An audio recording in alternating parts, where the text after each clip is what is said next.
செயற்கை நுண்ணறிவு தொழில்நுட்பத்தின் மூலம் நோய்களை முன்கூட்டியே கண்டறியும் வகையில் புதிய செயலி ட்ரஸ்டர் சென்னையில் அறிமுகப்படுத்தப்பட்டது.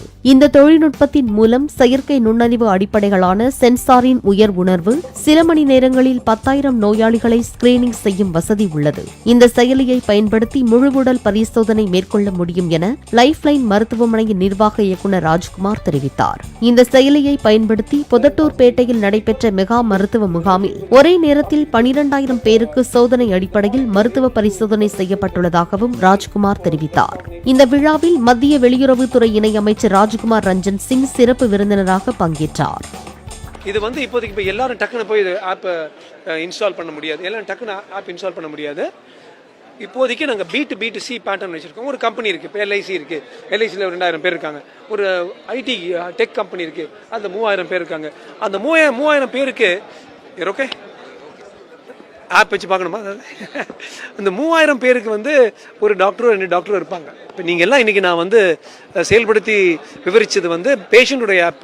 இன்னொரு டாக்டரோட ஆப் இருக்குது. இப்போ நான் ஒரு டாக்டர்னா என்னுடைய பேஷண்ட்ஸில் யாருக்கு BP ஹையாக போச்சோ, பல்ஸ் கம்மியாக போச்சோ எனக்கு தெரிய வரும் என்னோடய ஃபோனில். உடனே அந்த பேஷண்ட் நான் அணுகி இங்கே உங்கள் BP ஹையாக இருக்குது, இந்த மாத்திரை எடுத்துங்கன்னு சொல்லி இறக்குவேன். ஸோ டாக்டர் ஆப் இருக்குது, பேஷண்ட் ஆப் இருக்குது.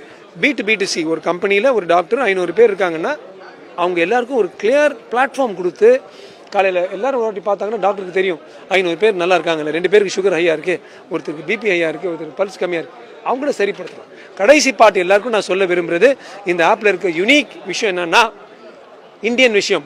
அமெரிக்கா இங்கிலாந்துலாம் பொதுவாக எனக்கு ஒரு வியாதினா யாருக்கும் தெரியக்கூடாதுன்னு நினைப்பாங்க. இந்தியாவில் அப்படி இல்லை, என் மகனுக்கு தெரியணும், என் மனைவிக்கு தெரியணும்னு நினைப்போம். இந்த ஆப்பில் என்ன பண்ணியிருக்கோன்னா ஒவ்வொரு மனிதனும் 2 பேரை நியமிக்க முடியும். இப்போ எனக்கு என் பையனையும் என் மனைவியும் நினைவிச்சேன்னா ஒருவேளை என் BP ஹையாக போச்சுன்னா, என் பல்ஸ் கம்மியாக போச்சா, இவங்க 2 பேருக்கு கூட அந்த ரெட் ஃப்ளாக் போகும். என் டாக்டர் தவிர என் சன் எங்கே இருந்தாலும் 2 நாளைக்கு நான் மாத்திரை எடுத்தப்பறம் அவன் ஃபோன் பண்ணி இந்த மாதிரி அப்பா உங்களுக்கு BP ஹையாக போச்சே, இந்த மாத்திரை எடுத்தீங்களா, கம்மி ஆயிடுச்சான்னு கேட்கக்கூடிய அளவுக்கு குடும்பங்களை இணைக்கும் இந்த ஆப் நாங்கள் நம்புகிறோம்.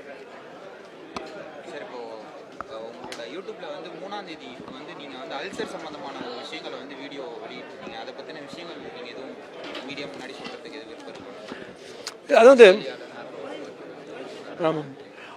ஐ கேன் டாக் அபவுட் இட்டுங்க, பட் லிட்டில் அவுட் ஆஃப் ஒன்றுமே இல்லை. ஒரு கிருமியால் கூட அல்சர் வரலாம், எல்லாத்தையும் ஞாபகம் வச்சுக்கிட்டா போதும். ஸோ திருப்பி ஒருத்தருக்கு அல்சர் வந்தால் அந்த கிருமி இருக்கான பயாப்சி எடுத்து பார்த்து அந்த கிருமியை கொண்டுட்டோன்னா அல்சர் திருப்பி வராது. அவ்வளோதான். அது இட்ஸ் ஒரு லாஸ்ட் 10-15 இயர்ஸாகவே நடந்துகிட்ருக்கு. பட் இந்த ஆப்பை பற்றி என்னென்னா இன்னும் பல விஷயங்கள் இருக்குது. நாங்கள் காட்டுறது 16 தான். Cholesterol, triglyceride, urea, creatine. நீங்கள் போய் மாஸ்டர் செக்கப்பில் 4-5 மணி நேரம் காஞ்சி நின்று 5,000 8,000 10,000 கொடுத்து பண்ணுற அத்தனை விஷயமும் ஒரே ஒரு நிமிடமில் நீங்கள் பாத்ரூமில் உட்காந்துக்கிட்டோ அல்லது இங்கே பெட்ரூமில் உட்காந்துக்கிட்டோ காட்டும். ஸோ ஒவ்வொரு மனிதனும் 2 முறை மாஸ்டர் செக்கப் ஒரு நாளைக்கு பண்ணான்னா எப்படி அவன் உடம்பு கெட்டு போகாது.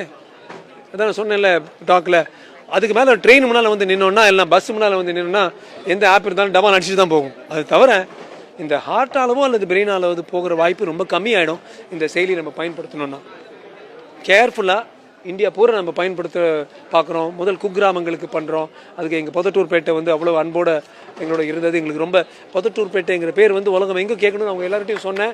அது நடந்துகிட்டு இருக்கு பாருங்கள். இப்போ எல்லாரும் பொதட்டூர்பேட்டைன்னு கேட்குறாங்க. ஸோ ஒரு சின்ன குக்கிராமம் வடகோடியில் இருக்குது தமிழ்நாட்டில். அங்கேருந்து மக்களோட அன்பால் தான், ஆதரவால் தான் அங்கே போனோம். அவங்க எல்லாருக்கும் பண்ணோம்.